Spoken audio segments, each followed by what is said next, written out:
सहनावतु सहनौ भुनक्तु सवीर्यं करवावहि तेजस्विनावधीतमस्तु मा विद्विषावहि। ओम शांति शांति शांति।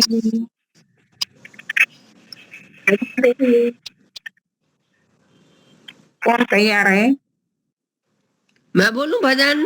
कमला हंस। प्रभु देख रहा, चाहे पुण्य करो चाहे पाप करो, कोई उसकी नजर से बच न सका। चाहे पुण्य करो चाहे पाप करो, ये जगत रचाया ईश्वर ने जीवों के कर्म करने के लिए।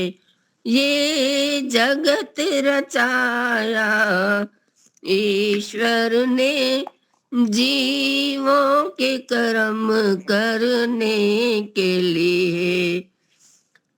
कुछ कर्म नए करने के लिए पहले जो किए भरने के लिए। यह आवागमन का चक्र चला, चाहे पुण्य करो चाहे पाप करो।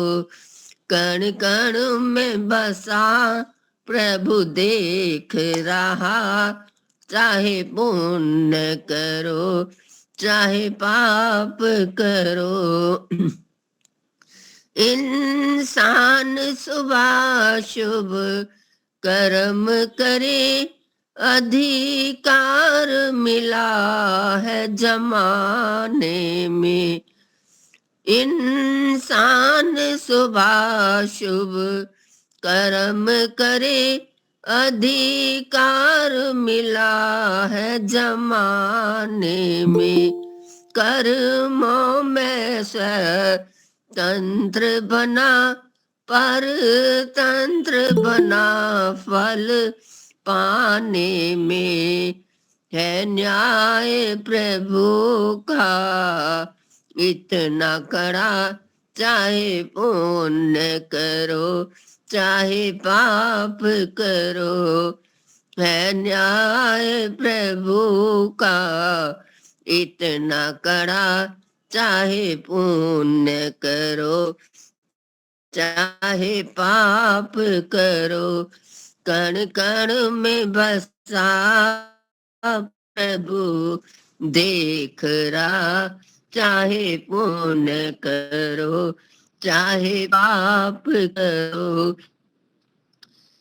सब पुण्य का फल तो चाहते हैं, पर पुण्य कर्म करते ही नहीं। सब पुण्य का फल तो, लेकिन हम जब तक हमारा अंतःकरण शुद्ध नहीं होगा तब तक हमारे कर्म सुकर्म नहीं बनेंगे। तो ये हमें ध्यान रखना है। तो अभी समय तो हुआ है, तो क्या कोई और एक भजन लेना है कि?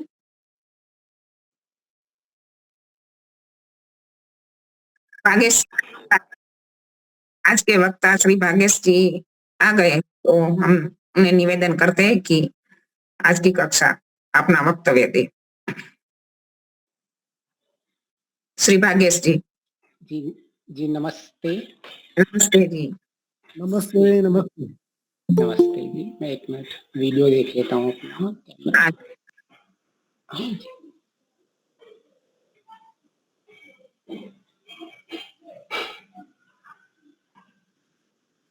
नमस्ते जी। नमस्ते सब नमस्ते। बहुत भजन, सुंदर भजन गाया माता जी ने, और हमें बहुत सही बात बताई कि जब तक अंतःकरण शुद्ध नहीं होगा तब तक हम जीवन में सफलता कभी नहीं पा सकते हैं। और जो हम जीवन का लक्ष्य बना रहे हैं वो हमें कभी नहीं मिल सकता। ओम भर्गो देवस्य धीमहि।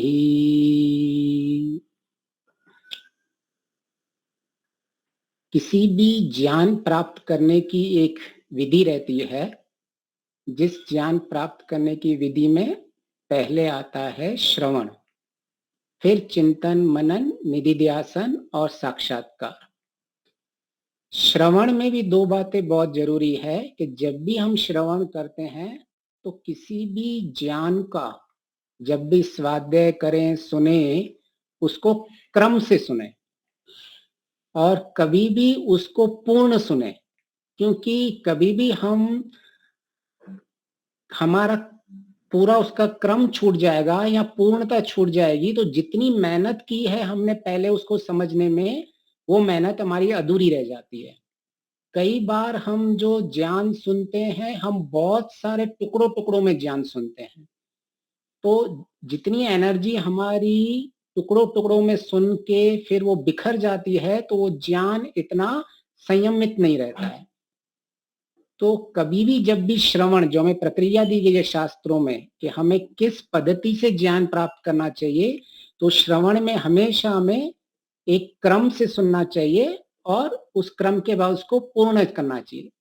जैसे हम कोई मकान बनाते हैं तो उसको हम पहले क्या करना पड़ता है, ईंट कंकर पत्थर सीमेंट ये सब साथ में लेके आना पड़ता है, उसके बाद ही हम दीवार का कंस्ट्रक्शन शुरू करते हैं और दीवार जब खत्म हो जाती है तभी हम छत स्टार्ट करते हैं।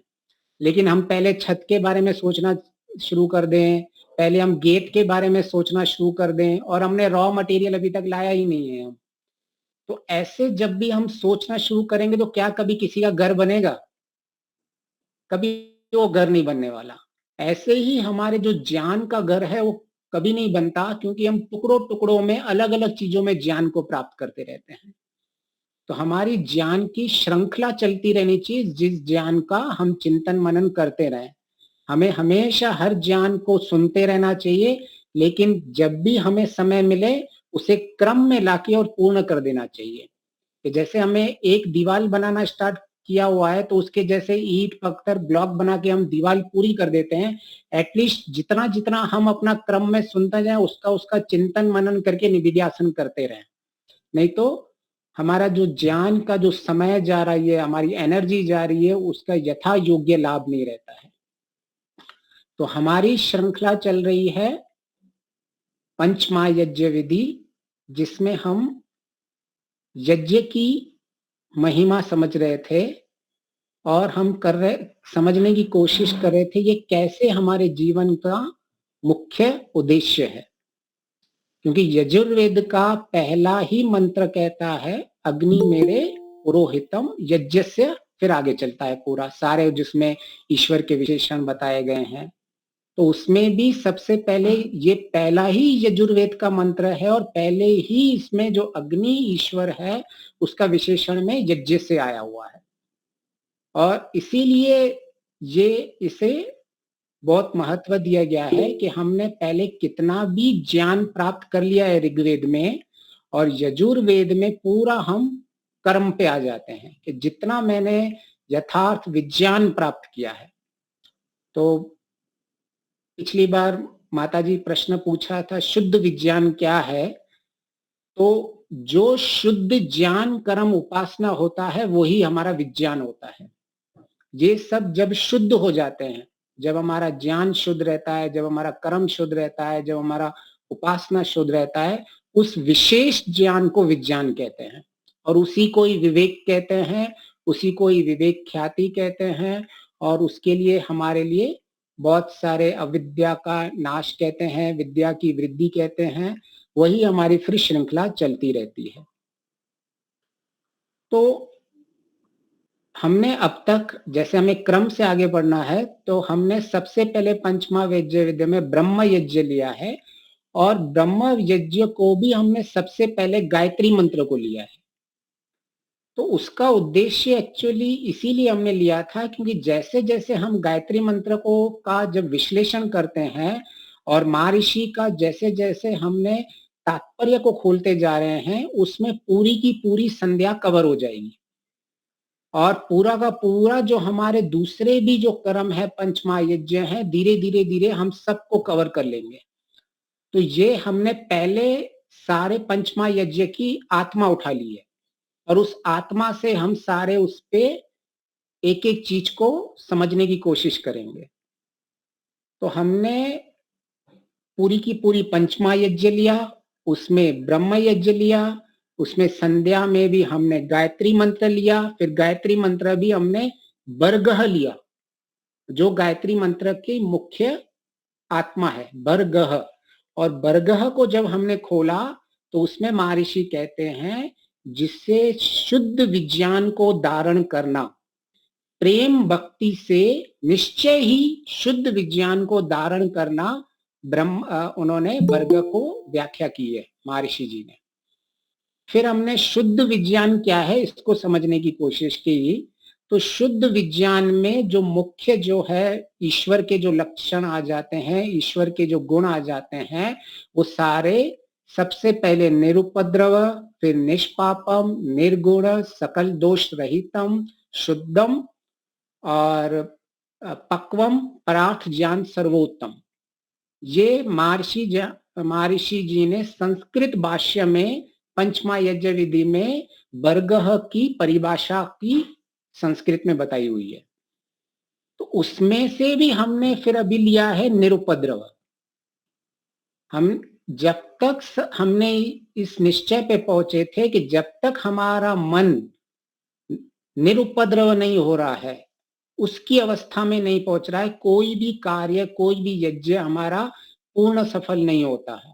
जब भी हमारा मन विचलित रहता है, भयभीत रहता है, शंका में रहता है, उपद्रवी रहता है, तब हम किसी भी कार्य को करने में पूर्ण सफल नहीं हो पाते हैं। तो इसीलिए महर्षि ने कहा कि सबसे पहले आपको जो भी काम करना है पहले अपने मन को निरुपद्रव बनाइए। तो हमने बहुत चर्चा की कि ये निरुपद्रव स्थिति क्या है, निरुपद्रव को कैसे मेंटेन करें, और अभी हमें समझना पड़ेगा कि आखिर ये निरुपद्रव को बनाने में हम इतने सफल क्यों नहीं हो पाते हैं। क्यों हमारे जीवन के अंदर ये निरुपद्रवता जो पहली सीढ़ी है हमारे जीवन में आगे बढ़ने की, हम उस सीढ़ी को ही चढ़ नहीं पाते हैं। और ये जितना भी ज्ञान शास्त्रों का है वो केवल मोक्ष प्राप्ति के लिए नहीं है, वह ज्ञान हमारा अभ्युदय के लिए भी है और निश्रेष के लिए भी है। मतलब हम अपना जीवन आज का भी कैसे सुखमय बना सकते हैं और हम अपना परलोक भी कैसे बना सकते हैं, इनमें दोनों की कला सुखी हुई है वेदों में। तो ये केवल उनके लिए ज्ञान नहीं है कि जिनकी चलो बहुत उम्र हो गई है, अभी उनको कोई काम नहीं है तो अभी बैठकर उनको भजन करने हैं। यह बचपन से लेके और बुढ़ापे तक कैसे पूरा का पूरा जीवन जीना है उसकी कला है यज्ञ में जीवन। ये बच्चे से लेके बड़े तक सबके लिए ये एप्लीकेबल है कि कैसे वो सुखमय जीवन जी सकता है और अंतिम लक्ष्य को प्राप्त कर सकता है। तो उसके लिए सबसे पहले महर्षि कहते हैं कि भाई आपको सबसे पहले निरुपद्रव रहना है। और महर्षि कहते हैं कि इस संसार में इंसान वो 3 गुना सुख पा सकता है कि जो अपनी वाणी और अपने कर्म और अपने वचन और अपने मन में जो विचार है, इन तीनों के एक साथ लेके जिन कर्म करता है, मतलब जैसा वो सोचता है वैसा ही वो बोलता है और वैसा ही वो करता है, तो उन लोगों को 3 गुना सुख मिलता है इस संसार में। लेकिन प्रश्न ये उठता है कि हम इसको ये निरुपद्रव रह के हम इसको प्राप्त कैसे करें। हमारे जीवन में ये निरुपद्रवता आए कैसे आए। बात बात में हमारा मन विचलित हो जाता है, बात बात में हम भयभीत हो जाते हैं, बात बात में हमें शंका हो जाती है, बात बात पे हम बहुत ही क्रोधित हो जाते हैं, बात बात में हमें द्वेष आ जाता है। तो ऐसे में इसका क्या रहस्य है जिसको हम पाकर इसको कम कर सकते हैं और धीरे धीरे धीरे उस रास्ते पे चल के हम पूरे ईश्वर का ये निरुपद्रव गुण धारण करते हैं। हमने कई बार देखा है कि ईश्वर को कितनी लोग गालियां देते हैं। ऐसा नहीं है कि इस संसार में सिर्फ लोगों को ही गालियां पड़ती है। हर इंसान दूसरा इंसान का जब काम बिगड़ता है ना, बोलता है हे भगवान तूने मेरे साथ क्या कर दिया, सारा दोष ईश्वर के पास ही जाता है। तो सोचो एक दिन में ईश्वर कितनी गालियां खाता होगा, और वो सोचो ईश्वर को कितना लोग कोस रहे हैं एक जीवन में। जब भी अच्छा हो रहा है तो कोई प्रॉब्लम नहीं है, लेकिन जैसे ही जीवन में कुछ उल्टा सीधा होने जाता है, हे भगवान तू मेरे साथ हमेशा ऐसा ही करता है, हम बोलना स्टार्ट कर लेते हैं। और सोचो जो ईश्वर हमारे लिए दिन रात काम कर रहा है, दिन रात हमारी सहायता कर रहा है, दिन रात हमारे लिए अपवर्ग की प्राप्ति के लिए हमें प्रेरणा करता रहता है, दिन रात हमारे लिए सृष्टि बना के रखी हुई है, उसकी रक्षा कर रहा है, उसके कर्म फल दे रहा है, और ऐसी आत्मा को हर दिन सुनना पड़ता है जो इतना सब कुछ कर रहा है। सोचो सबसे ज्यादा दुखी तो ईश्वर होना चाहिए। अगर हम लॉजिक लगाएं और हम ये कह दें, जैसे एक साधक लास्ट टाइम कह रहे थे कि हमें दूसरे लोग दुखी करते रहते हैं, तो हम कैसे निरुपद्रव रहते हैं। अगर दूसरों के लोगों से हमें दुखी होना होता है तो सबसे पहले संसार में दुखी कोई आत्मा होती तो वो परमात्मा होती, क्योंकि उसको तो सब, वो तो उल्टा अच्छा कर रहा है। हमारे से तो कुछ गलतियां हो भी सकती हैं, चलो किसी ने मेरे साथ बुरा किया क्योंकि मेरे से शायद कोई गलती हो गई, वो तो दिन रात हमारे लिए सब कुछ सुख में जीवन हमें देने की कोशिश कर रहा है। हमारे मन में अंदर कोई पाप की भावना भी आती है तो भी वो लज्जा उत्पन्न कर लेता है, इतना ख्याल रख रहा है कि जैसे हम पाप नहीं करें हमारे अंदर, और जैसे ही हम अच्छे कर्म करते हैं हमारे मन में उत्साह उत्पन्न कर लेता है। कितना ख्याल रख रहा है हमारा कि भाई हम किसी भी तरह से पाप कर्म में शामिल ही नहीं हो तो वो बेचारा हमें दंड दे ही नहीं पाए, उसकी भी व्यवस्था करके रखी हुई है ईश्वर ने। उसके बाद भी हमें पाप, पहले तो ज्ञान दे रहा है, वेदों का ज्ञान दे रहा है, ज्ञान देने के बाद हमें सारे साधन दिए हुए हैं, दिन रात हम उनके साधन का उपयोग कर रहे हैं, उसके बाद भी वो ईश्वर सुन रहा है। ईश्वर दिन रात लोग उसको सुना रहे हैं, फिर भी ईश्वर निरुपद्रव है। इसीलिए ईश्वर का ये निरुपद्रव जो गुण है वो बहुत ही हमारे जीवन के अंदर जरूरी है समझने के लिए, कि जैसे ईश्वर हर परिस्थिति में निरुपद्रव रह रहा है, क्या मैं भी वैसे ही निरुपद्रव हम भी रह सकते हैं? क्योंकि अगर जिसका अंतिम लक्ष्य ईश्वर प्राप्ति है तो हमारे गुण कर्म स्वभाव ईश्वर के साथ मिलना जरूरी है। आज हम देखते हैं कि आज हमारी दोस्ती किसके साथ होती है? जिसके साथ हमारे गुण कर्म स्वभाव मिलते हैं। आज अगर किसी का विवाह भी होता है तो 36 गुण मैच करने की कोशिश करते हैं, इन दोनों को साथ रहता है तो कम से कम कुछ गुण मैच रहो, गुण कर्म स्वभाव। ऐसे ही हमारे जो दोस्त हैं, अगर हमारे वही दोस्त बनते हैं जिनको हमारे गुण कर्म स्वभाव हमारे मिलते हैं, ऐसे ही अगर हमें ईश्वर का ये निरुपद्रव गुण है, हम भी अगर ये निरुपद्रव गुण बनाएंगे तो हम भी ईश्वर के साथ दोस्ती कर सकते हैं। हम कहते हैं ना, ईश्वर में संध्या में आता है ना, हे मेरे अंग संग रहने वाले परमेश्वर, आप मेरे मित्र एवं रक्षक हैं। ईश्वर मित्र कैसे बनेगा? मित्र बनाने के लिए आपको उसके जैसे हमको गुण बनाने पड़ेंगे, और उसका सबसे बड़ा गुण ये निरुपद्रव है। तो हमारा भी मन, चित्त, अंतकरण जब तक निरुपद्रव की अवस्था में नहीं आएगा, हमारी ईश्वर के साथ उपासना में समीप बैठने में पूरी तरह से हम ईश्वर के साथ कभी भी मिलन नहीं कर पाएंगे। तो इसलिए ये निरुपद्रव केवल ईश्वर की प्राप्ति के लिए तो सहायक है ही है, और हमारे दिन भर के व्यवहार के लिए भी ये सहायक है। चलो कोई ऐसा कह सकता है कि मेरी अभी ईश्वर में इतनी श्रद्धा नहीं है, ईश्वर में मेरी इतनी रुचि नहीं है, तो भी अगर किसी इंसान को इस जीवन के अंदर संतोष पूर्वक जीना है, सुख पूर्वक जीना है, आनंद पूर्वक जीना है, और एक समाधान के रूप में जीना है, तो भी उसके जीवन में उसे शांत, निरुपद्रव, निर्विचलित रहना ही पड़ेगा, नहीं तो उसका हर कर्म खराब होता रहेगा। हम कहते हैं ना, जब गुस्सा आता है तो हमारी बुद्धि का कंट्रोल हमसे निकल जाता है और हमें पता ही नहीं लगता है कि हमने गुस्से में क्या कर दिया उपद्रव की स्थिति में।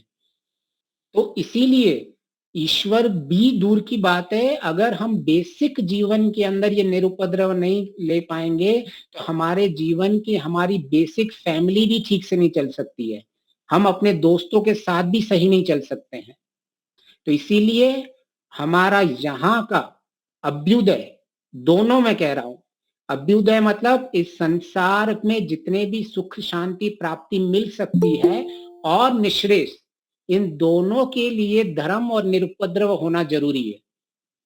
तो इसमें हमारे सारा एंड टू एंड जिसको बोलते पूर्ण वाला हमारा जो समाधान निकल जाता है। अभी प्रश्न आता है कि आखिर हम ये तो समझ गए कि निरुपद्रव है, आखिर हम निरुपद्रवी बन क्यों नहीं पा रहे हैं? ऐसी क्या चीज है जो हमें सावधानी रखनी पड़ेगी हमारे निरुपद्रव को स्थिति को बनाए रखने के लिए? तो सबसे पहले इसमें दो चीज हमें रखनी होती है कि क्या मेरे नियंत्रण में है और क्या मेरे नियंत्रण में नहीं है। हर एक मनुष्य को ये दो चीज पता होनी चाहिए कि क्या मेरे नियंत्रण में है और क्या मेरे नियंत्रण में नहीं है। हमारा अक्सर समय हम उन चीज को नियंत्रण करने में ले चला जाता है जो हमारे नियंत्रण में नहीं है। जैसे हमारा भविष्य हमारे नियंत्रण में नहीं है, हमारे जो लोग क्या कहेंगे आपके लिए वो आपके नियंत्रण में नहीं है। तो ये जो सारी चीजें जो आपके नियंत्रण में नहीं है कि कल अगर आपकी परीक्षा है तो कल सवेरे आपकी स्थिति बारिश पड़ेगी, क्या कीचड़ होगा, अर्थक्वेक आ जाएगा या क्या होगा, वो हमारे नियंत्रण में नहीं है।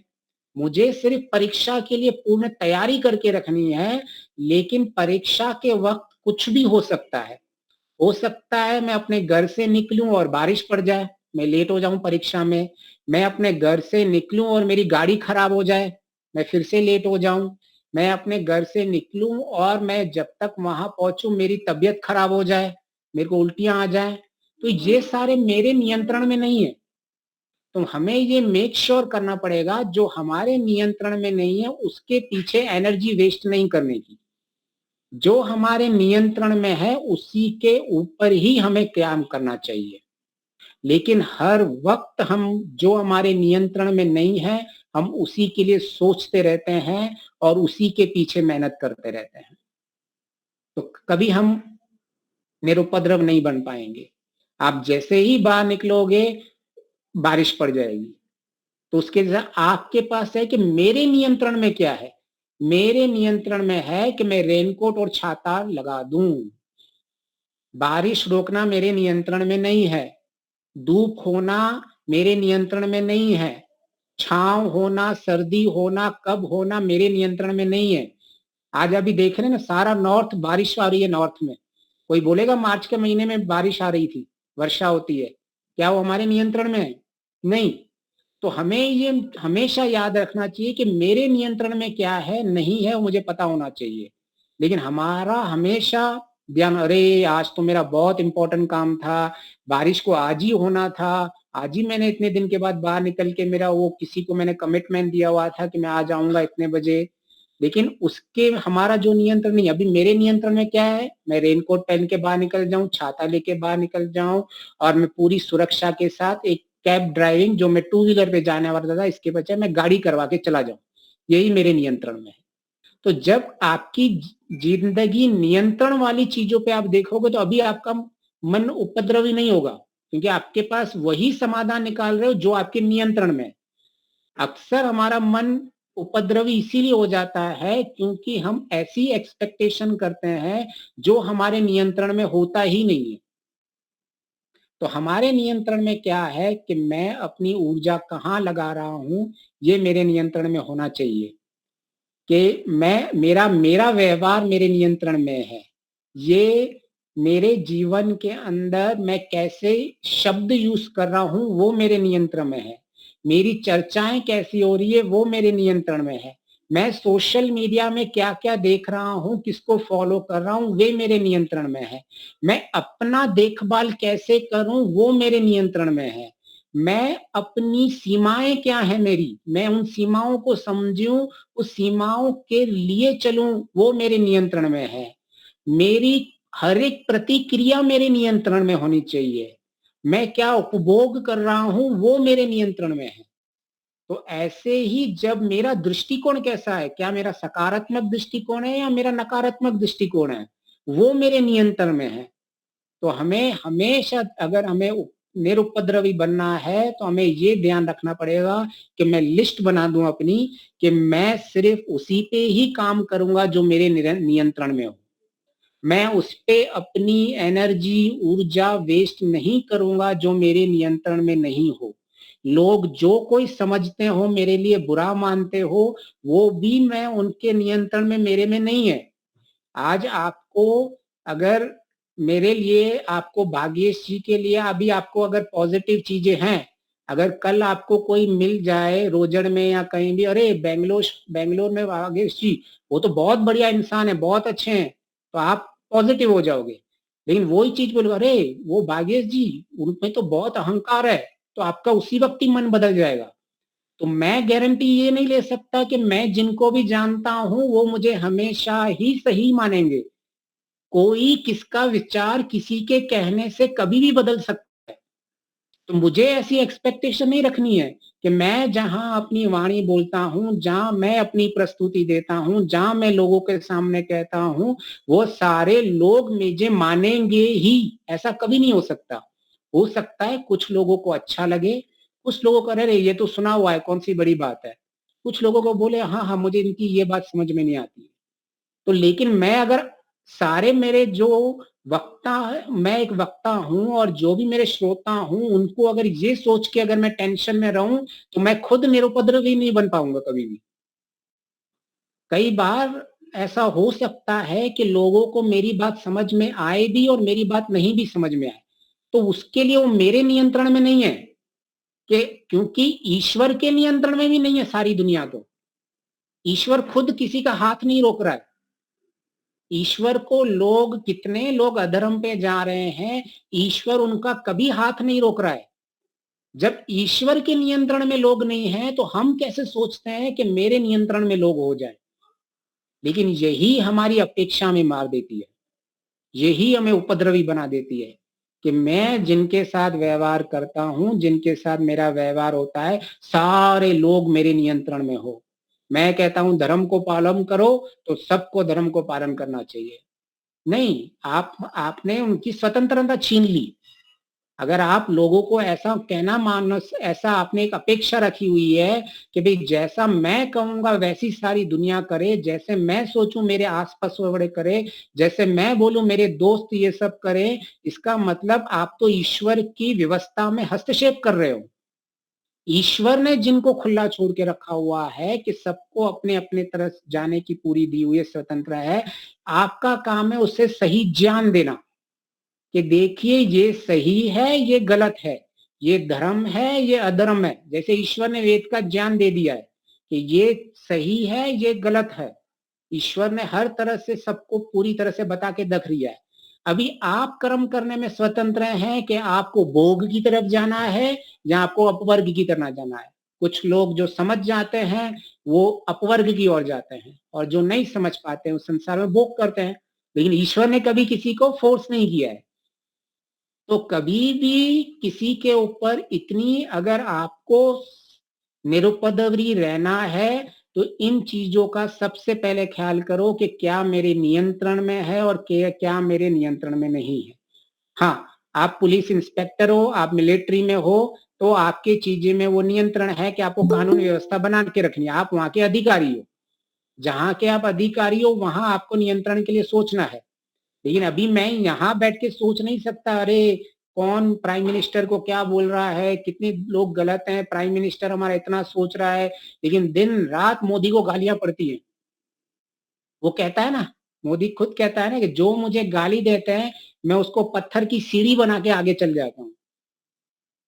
तो ऐसे ही हमें करना पड़ेगा। जो हमारे विचार से नहीं चल रहे हैं, जो हमारी अपेक्षा से नहीं चल रहे हैं, उनका धन्यवाद करना चाहिए, क्योंकि जब तक वो वैसे नहीं चलेंगे आपको पता कैसे चलेगा कि आपकी चित्त की अवस्था क्या है। चलो एक ऐसा मान लेते हैं कि सारी दुनिया में सब धार्मिक हो गया, आज से कल से आप उठे और सारे आपको सब लोग धार्मिक मिल गए, तो आपकी चित्त की अवस्था आपको कभी पता ही नहीं चलेगी। आपको तभी चित्त की अवस्था पता चलती है जब आपके साथ कोई प्रतिकूलता आती है। अनुकूलता में तो किसी को कोई प्रॉब्लम ही नहीं है। आज सवेरे उठे और आपको प्रतिकूलता आ गई कि आपके कहने के हिसाब से किसी ने काम नहीं किया और तुरंत आपको क्रोध आ गया, तो इसका मतलब आपको स्थिति पता चल गई ना, आपकी एक्चुअल स्थिति क्या है। अगर वो क्रोध नहीं दिलाता तो हमें अपनी स्थिति पता ही नहीं चलती। तो ऐसे इंसान का तो धन्यवाद कीजिए कि आपने हमारी स्थिति बता दी, नहीं तो मैं तो अपने आप को बहुत विद्वान समझता था।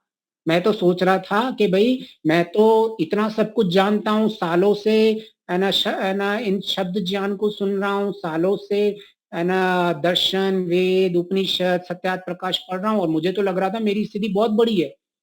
लेकिन 2 मिनट में जैसे कोई गुस्सा दिला देता है, हमारी स्थिति पता चल जाती है। तो इनका धन्यवाद करना चाहिए कि आपकी वजह से मेरी स्थिति अभी पता चली है, वरना आपका तो नहीं तो कभी आगे है ना प्रोग्रेस कैसे होता।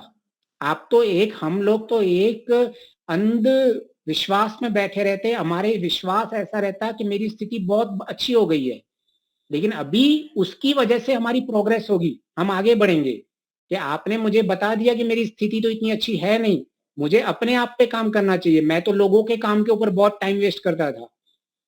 तो हमें अपने ऊपर सबसे पहले काम करना चाहिए, तभी हम दूसरों को अच्छी तरह से कंट्रोल और मैनेज कर पाएंगे। नहीं तो हम कितनी भी मेहनत कर लो, कितना भी कर लो, लोग सुनेंगे ही नहीं। आपकी वाणी में वो ताकत होनी चाहिए। महर्षि दयानंद जी जब कहते हैं, उनकी वाणी में वो तेज था कि लोग, हाँ अब मैं इसकी बात सुनूंगा। क्यों ऐसा क्यों था? क्योंकि उन्होंने स्वयं पे अपने सबसे पहले मैनेज किया हुआ था अपने आप को, उसके बाद उन्होंने लोगों को अपनी सलाह देते थे। ऐसा नहीं था कि वो सवेरे सवेरे 4 बजे उठ के अपनी संध्या उपासना करके फुल बैटरी रिचार्ज हो जाती थी। अब वो कहते ठीक है चलो मैं मैदान में उतरने के लिए रेडी हूं। लेकिन हम कैसे होते हैं? हम दूध की तरह होते हैं। दूध पानी में जाता है तो कैसा हो जाता है? पानी जैसा हो जाता है ना। लेकिन हमें कैसा रहना है? मक्खन की तरह। मक्खन क्या होता है? मक्खन पानी में रह के बैठा रहता है पानी के ऊपर, कहता है हिम्मत है तो मेरे से गुल के दिखाओ, और उसके ऊपर बैठा रहता है, पानी के ऊपर है। तो हमें मक्खन की तरह होना है कि भाई, लेकिन मक्खन बनने के लिए कितनी मेहनत करनी होती है दूध में से, तो हमें उतनी मेहनत करनी पड़ेगी, नहीं तो हम दूध की तरह पानी में इस संसार में बह जाएंगे। तो हमें पहले मक्खन बन के अब बैठना पड़ेगा। हे मेरे पानी, अब मैं तू जो चाहे मैं तेरे ऊपर कंट्रोल करूंगा। तो इसी को ही मन का कंट्रोल कहते हैं। ऐसा इंसान ही निरुपद्रव रहता है, वरना तो आप हम लोगों के कंट्रोल में रहते हैं। हम ऐसे जीवन जीते हैं कि हम खुद जहर पीते हैं और हम सोचते हैं सामने वाला मर जाएगा। क्रोध करने का, द्वेष करने का मतलब यही होता है कि मैं सामने वाले को ठीक कर रहा हूं इसीलिए क्रोध करना हूं, वरना तो क्रोध के बगैर कोई मानते ही नहीं है। खुद जहर पी रहे हैं दिन रात, और एक्सपेक्टेशन क्या है कि सामने वाला मरेगा एक दिन, उसको मैं ठीक कर दूंगा। और कुछ लोग तो क्रोध के लिए सत्यात प्रकाश से भी चीजें ढूंढ के लेके आते हैं जिनको क्रोध करना होता है। तो वो बोलता है अच्छा कैसे? बोले देखो महर्षि ने लिखा हुआ है क्रोध करना है। बोले कहाँ लिखा हुआ है? बोले देखो मनुरैसी मनुमयी देही है ईश्वर। आप उसकी परिभाषा क्या की हुई है उसके अंदर? है ईश्वर, आप दुष्ट कर्म पर और दुष्ट लोगों पे क्रोध करते हैं। अभी मुझे कोई बताया कि किसी ने ईश्वर का क्रोध देखा है आज तक? ईश्वर, ये क्रोध जो शब्द है वो लौकिक शब्द है। क्रोध, हम जो क्रोध लौकिक शब्द बोलते हैं, वहां महर्षि जी वो लौकिक शब्द क्रोध यूज नहीं कर रहे हैं। महर्षि का मतलब यह है कि वो क्रोध दे रहा है, मतलब वो अच्छे बुरे कर्मों का दंड देता है। मन्यु करता है, मन्यु का मतलब होता है कि अच्छे बुरे कर्मों का दंड देना। तो महर्षि जी ने 7वें समोल्लास में लिखा दे, देख लेना आपने, कि जहां ये परिभाषा की है कि क्रोध, जहां क्रोध की परिभाषा की है कि उनका नाम है कि दुष्ट कर्म और दुष्ट लोगों पे क्रोध करूं, तो वहां नीचे लिखा हुआ है कि उनको यथा उनके पाप पुण्य कर्मों का दंड देते हैं। तो जो आध्यात्मिक क्रोध की परिभाषा है वो दंड देने की है। वहां हम जैसे क्रोध करते हैं वैसे क्रोध करने की नहीं है। हम तो दिन रात चिल्लाते रहते हैं लोगों पे, और हमें ऐसा लगता है कि भाई हा, देखो महर्षि कहते हैं क्या क्रोध करने के लिए। वो लौकिक क्रोध की बात नहीं होती है, वो दार्शनिक शब्द है वहां क्रोध का। और वहां जो मन्यु की बात की है, वहां पाप और पुण्यों के दंड की बात की है। और वो ईश्वर तो दया करता है दंड देके, क्योंकि जब तक वो दंड नहीं करेगा तब तक वो सुधरेगा नहीं। तो और हम क्रोध करते हैं तो क्या करते हैं? आप दया कर पाते हो किसी को क्रोध करते हो तो? नहीं। लेकिन हम अपने क्रोध को ईश्वर के क्रोध के साथ कंपेयर करने की कोशिश करते हैं। वो ईश्वर वाला दार्शनिक क्रोध अलग है और ये लौकिक क्रोध अलग है। इस क्रोध में तो हम दिन रात विचलित होते रहते हैं, और न हमें सामने वाले के ऊपर करुणा होती है, न हम उसके सुधार के लिए क्रोध करते हैं। लेकिन ईश्वर क्या करता है? सबसे पहले उनके अच्छे बुरे कर्मों का दंड देता है, उन पे करुणा करता है और उनकी भलाई के लिए करता है। दया की भावना होती है। अगर हाँ आप ऐसे क्रोध कर सकते हो तो कीजिए, लेकिन लौकिक वाले क्रोध का बहाना नहीं देना है। कई लोग शास्त्र को गलत तरीके से अपने अपने अनुसार उसको बहला देते हैं, क्योंकि खुद खुद का तो क्रोध कम हो नहीं रहा है, तो अभी क्या करें? नहीं, सत्यार्थ प्रकाश में लिखा हुआ है। अभी भी इसको गहराई से समझेंगे तो इसमें जो वेद का जो ये मन्यु कांड है हमारा, उस वेद में मन्यु कांड में विशेष तरह से कहा गया है, रुद्र शब्द यूज होता है। रुद्र, ईश्वर रुद्र है। और उसमें क्या कहा है कि रुद्र का मतलब है जो कभी खुद, जिसने क्रोध पे विजय पाकर ली है। एक परिभाषा ऐसे भी आती है कि मैंने क्रोध पे विजय पा ली है, और दूसरा मैं अपने दोषों पे क्रोध करूं। अगर आपको लग रहे हैं कि मेरे संस्कार बन चुके हैं क्रोध करने के लिए, तो मैं आपको एक और इजी पाथ बता देता हूं। ठीक है, चलो संस्कार बन गए क्रोध में, अभी इतने जल्दी चेंज नहीं हो गए, तो अपने क्रोधों पे, अपने दोषों पे क्रोध करना स्टार्ट कर दीजिए।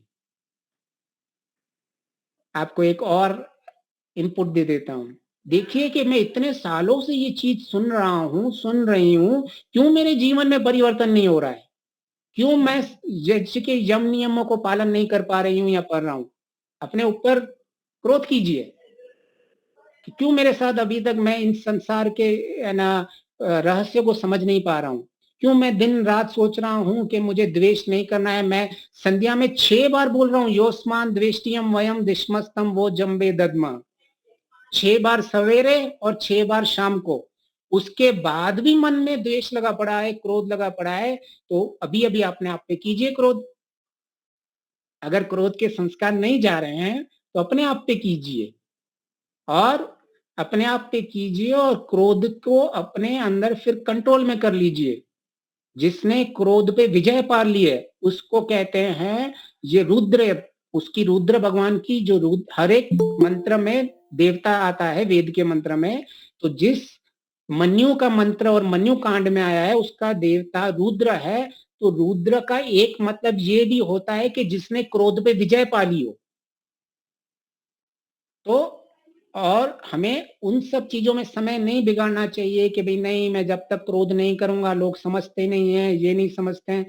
वो ठीक है, अगर आप किसी ऐसे अधिकारी हो गए हो, आप सेना में हो या कोई पुलिस में हो, तो एज ए एक्सेप्शनल केस ले सकते हो, लेकिन वहां भी नहीं करना चाहिए। मन विचलित नहीं होना चाहिए और बाहर के सारे कार्य करने चाहिए। हमारे महापुरुष ऐसे ही बाहर युद्ध भी लड़ा करते थे। कई ऐसी स्थितियां आती हैं कि जब वो युद्ध में लड़ते लड़ते वो कभी कभी दुश्मन को थोड़ी देर के लिए छोड़ देते थे, तो उन्होंने बोले क्यों ऐसा किया? बोले मेरे अंदर, मैं अब तक जब भी दुश्मन से लड़ता था तो मैं एक धर्म की रक्षा के लिए लड़ता था, लेकिन आज मेरे मन के अंदर पता नहीं कहां से क्रोध आ गया था, इसीलिए मैंने थोड़ी देर के लिए उसको छोड़ दिया। फिर अपने मन को कंट्रोल करके आ जाते थे महापुरुष और फिर लड़ते भी थे। लेकिन हमने तो केवल आज बहाने बना दिए हैं कि नहीं, बगैर क्रोध से काम चलता नहीं है। ठीक है, आप अगर अधिकारी हो तो दंड दे दीजिए, क्रोध नहीं करने का है। आपको उपद्रवी नहीं बनना है। उपद्रवी रहोगे तो जीवन में ईश्वर तो भूल ही जाओ, जीवन का ये लौकिक आपका सांसारिक जीवन भी ठीक से नहीं चल पाएगा। इसीलिए जब भी अगर हम निरुपद्रव करने जाएं तो हम जो अग्निहोत्र करते हैं तो उसमें हम प्रार्थना करते हैं कि सबसे पहले क्या क्या चीजें जरूरी हैं मेरे जीवन के लिए। अरे तो हम सबसे पहले प्रार्थना करते हैं ओम तेजोसी तेजोमयी देही। ईश्वर आप ज्ञानवान है, मुझे भी वैसा ज्ञानवान शुद्ध ज्ञान वाला बनाइए। क्योंकि जब भी मेरे में विपरीत परिस्थिति आ रही है, मेरे में प्रतिकूल परिस्थितियां आ रही हैं, तो मुझे वो प्रतिपक्ष भावना आनी चाहिए, वो ज्ञान होना चाहिए कि मुझे अभी इसको कैसे डील करना है, निरुपद्रव को। जब मैं उपद्रवी बनना हो रहा हूं तो मुझे उसका पूरा ज्ञान होना चाहिए कि मैं इसकी काउंटर प्रतिपक्ष भावना कैसे लेके आऊं। इसीलिए सबसे पहले हम मांगते हैं ओम तेजोसी तेजोमयी देवी, कि मुझे वो तेज ज्ञान दो, विज्ञान। विज्ञान बहुत इंपॉर्टेंट है।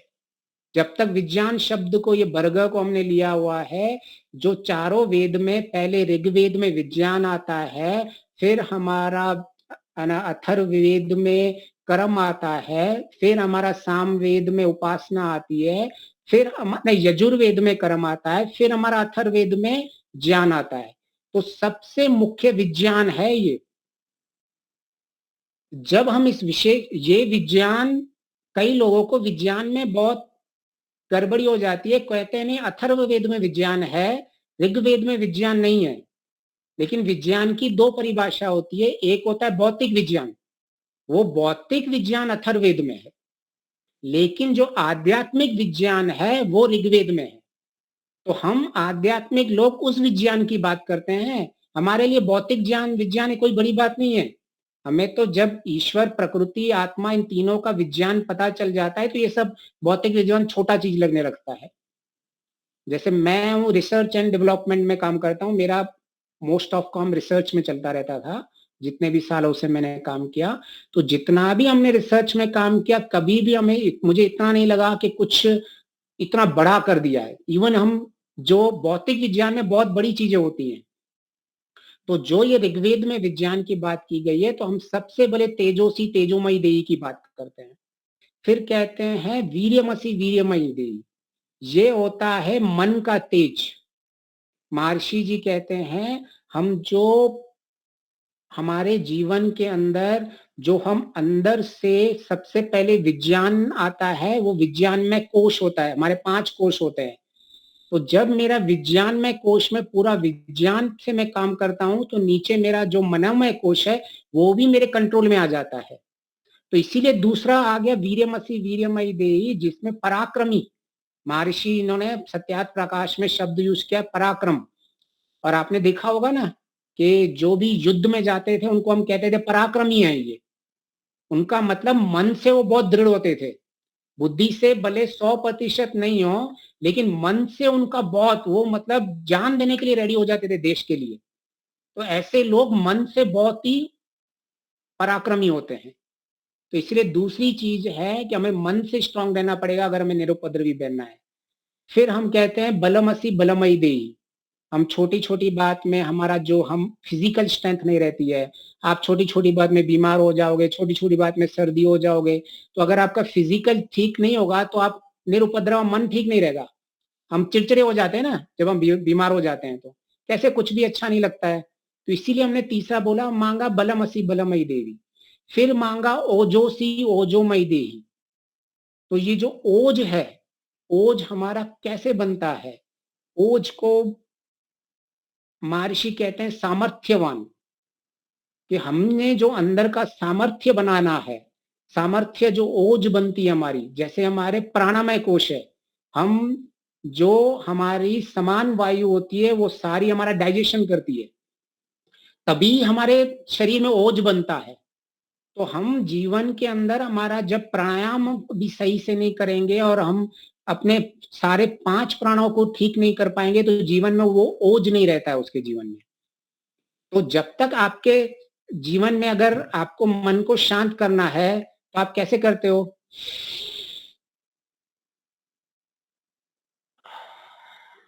तो जैसे ही आप प्राणायाम करते हो तो आपका मन शांत निरुपद्रवी हो जाता है। क्यों हो जाता है? क्योंकि आपकी उस वक्त सारी एनर्जी जो बॉडी है सारे काम छोड़ देती है और आपके सांस के नियंत्रण में काम करने लग जाती है। आपके कितने भी विचार चलते हो वो विचार सारे बंद हो जाते हैं, क्योंकि इस शरीर का सिस्टम है कि सांस को हमें ज्यादा देर बंद होने नहीं रखना है। तो हमारे जितने भी सिस्टम है वो एक्टिवेट हो जा रहे हैं। अरे ये बंदे ने की सांस जा रही है तो ये उधर कंसंट्रेट करने लग जाती है सारा सिस्टम, तो हम सारे काम हमारे छूट जाते हैं और हमारा मन एकाग्र हो जाता है। इससे मन हमारा निरुपद्रव होता है, ओज बढ़ता है हमारा। फिर कहा है मन्युअसी मन्युमयी देही, जिसको हमने ले लिया कि जिसमें हमें अपने दोषों पे क्रोध करना है, हमें क्रोध पे विजय पानी है, हमें ऐसी परिभाषा लेनी है। हमें फिलहाल दूसरों की टेंशन नहीं लेनी है कि नहीं नहीं मुझे तो वो गलत कर रहा है, वो करना है।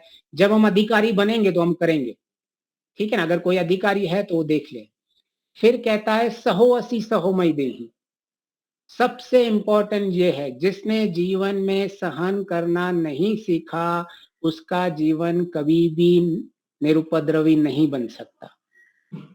अभी आपको कई लोग मिलेंगे कि भाई अरे तू तो सहन करता है, तू तो सबसे कायर इंसान है। जो लोग होते हैं ना आधा अधूरा ज्ञान लेके घूमते हैं, और बहुत मिलेंगे ऐसे आपको कि अगर हम सहन करते हैं तो बोलेंगे हम कायर हैं, कि आपको सहन नहीं करना है। तो वो जहां जिस सहनशीलता की बात कर रही है, महर्षि कहते हैं सबसे पहले अपनी निंदा, स्तुति और स्व अपराध को सहन करो। तो सहन किसको करना है? हमारी कोई निंदा कर देता है तो हमें सहन कर देना है। ठीक है, उसने मुझे क्या फर्क पड़ा, उसने अपना मुंह गंदा कर लिया, मुझे तो कोई आके उस शब्द ने काट नहीं डाला ना। किसी ने मेरी निंदा कर ली, उस शब्द ने क्या मेरे अंदर घुस के मेरे शरीर को हिला डाला क्या? तो मुझे उसकी निंदा सहन करी है। और कई बार हमारी कोई प्रशंसा करता है तो हमें अहंकार हो जाता है, तो हमने उसको भी सहन करना है कि ये सब कुछ मेरा नहीं है, ये तो ईश्वर का दिया हुआ है। किस चीज का अहंकार? और कई बार हमारे ऊपर संसार की तरह से अपराध भी होते हैं, तो उन अपराध को भी, छोटे मोटे अपराधों को भी सहन करना चाहिए। महर्षि दयानंद को कितना मैंने किया था, उनको तो वो बहुत, एक जना था वो गालियां देता था, बहुत बुरा बना बोलता था, तो वहां का जो थानेदार था उसने उसको जेल में बंद कर दिया। तो ऋषि कहते हैं नहीं, उसको छुड़ाओ, मैं यहाँ लोगों को बांधने नहीं मुक्त करने आया हूं। तो कोई उसके साथ ऋषि ने कभी भी बुरा व्यवहार नहीं किया, सहन करते थे, क्योंकि वो कहते थे कि ये मेरे लिए सहन करना है। मेरे मन में विचलितता कितनी है मुझे पता चल जाता है अगर कोई मेरे से बुरा करता है तो। अगर वो मेरे से बुरा नहीं करेगा तो पता कैसे चलेगा? तो इसीलिए उसको धन्यवाद कहना चाहिए, भाई मैं आपको धन्यवाद करता हूं, आपने मेरी मन की स्थिति खराब कर ली, मुझे अभी और काम करना है अपने मन के ऊपर। नहीं तो आपको अगर दिन रात, महर्षि जिस झोपड़ी में रहते थे उसकी झोपड़ी वाला दिन रात उसको गालियां देता रहा था, और सबसे अच्छे अच्छे फल फ्रूट जो लेके आया था महर्षि उसके लिए बेचते थे चुन के। बोले क्यों? उसके महर्षि के जब साथी बोले आप ऐसा क्यों करते हो अच्छे अच्छे फूल? बोले वो मुझे दिन रात गालियां देता है, बेचारे की एनर्जी खत्म हो जाती होगी, जाओ ये फल का टोकरा उसको दे के आओ। कितने महान थे वो। क्यों मान? क्योंकि अंदर से उनको पता था कि ये जितनी मुझे गालियां दे रहा है ये मुझे परिपक्व बना रहा है, अंदर से मैं और स्ट्रांग हो रहा हूं। क्योंकि अगर आपकी गाड़ी रास्ते से जा रही है तो आपके शॉक एब्जॉर्बर सही है या नहीं तभी पता चलेगा जब आपका रास्ता खराब होगा। वरना आप हाईवे पे जा रहे हो, आपको कैसे पता चलेगा कि आपकी गाड़ी के शॉक एब्जॉर्बर ठीक है? तो आपको उस खराब रास्ते का धन्यवाद करना पड़ेगा कि हाँ, मुझे अभी पता चला कि मेरे गाड़ी का मेंटेनेंस करना है, शॉक एब्जॉर्बर तो खराब हो चुके हैं। तो इस तरह से हम अपने जीवन में निरुपद्रव को फॉलो कर सकते हैं। तो अभी कुछ समय है, अगर कोई प्रश्न है तो पहले उसको ले लेते हैं, फिर हम अपने समापन की ओर चलेंगे। क्या आज की किसी को लग रहा है कि जो मैं कह रहा हूं वो व्यवहारिक जीवन ऐसा जीना मुश्किल है या नामुमकिन है?